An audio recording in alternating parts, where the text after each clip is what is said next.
Have you ever asked yourself, why does everything feel so hard right now? You pray, but heaven feels silent. You push forward, but obstacles seem to multiply. You wonder if maybe you've done something wrong, if maybe God has turned his face away. But hear me, silence does not mean abandonment. Difficulty does not always mean punishment.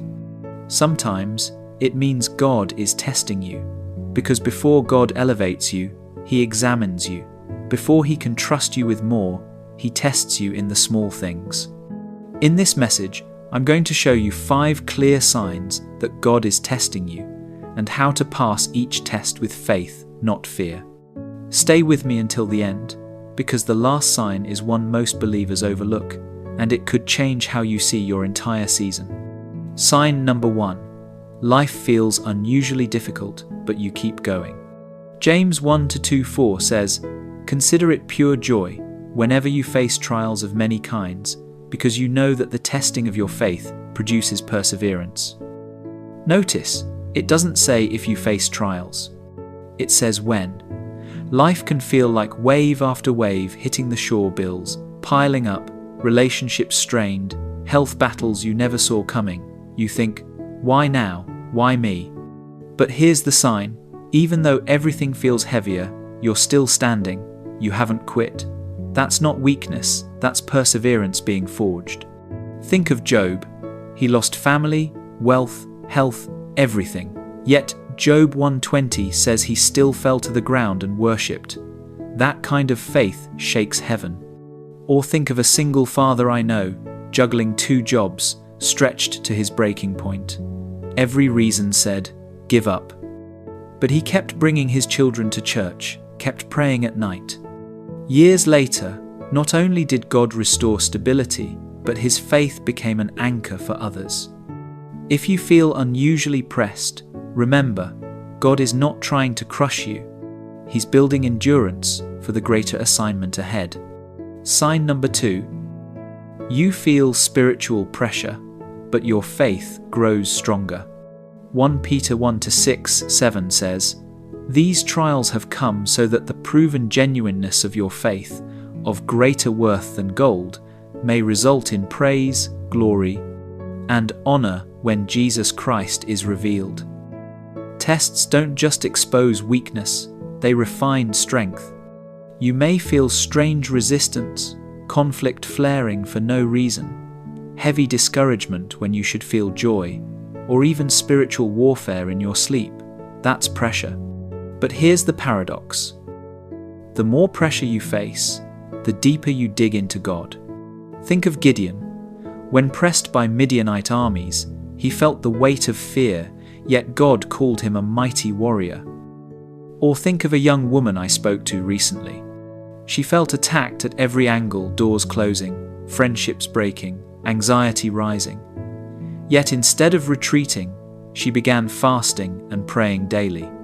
The pressure that was meant to crush her ended up carving her into someone stronger. That's what refining does. If you're under pressure, don't panic, rejoice.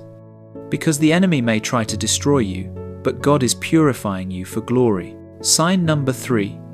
Opportunities to compromise your faith appear. Tests often show up as temptation. Daniel was a teenager in Babylon. When he was offered the king's food and wine, it looked like a gift. But Daniel 1-8 says he resolved not to defile himself. In that moment, compromise would have been easier, but Daniel's test was loyalty. Maybe you've faced similar crossroads. A shady deal at work that promises fast money. A relationship that feels good but pulls you away from God.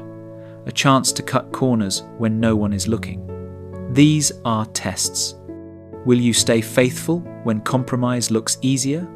I remember a man who ran a small business. A big client asked him to falsify numbers, promising triple payment. He almost did it. The money would have covered months of debt. But in prayer, he felt God whisper, "Don't sell your integrity for comfort." He refused. He lost the client, but months later, a larger contract opened that set him up for years. The test of compromise revealed his character. Friend, hear me. Not every open door is from God. Sometimes it's bait, and how you respond reveals whether God can trust you with more. Sign number 4. Your patience is stretched beyond comfort. Romans 5:3-4 says, "We glory in our sufferings, because suffering produces perseverance, perseverance, character, and character, hope." One of the hardest tests God gives is the test of patience.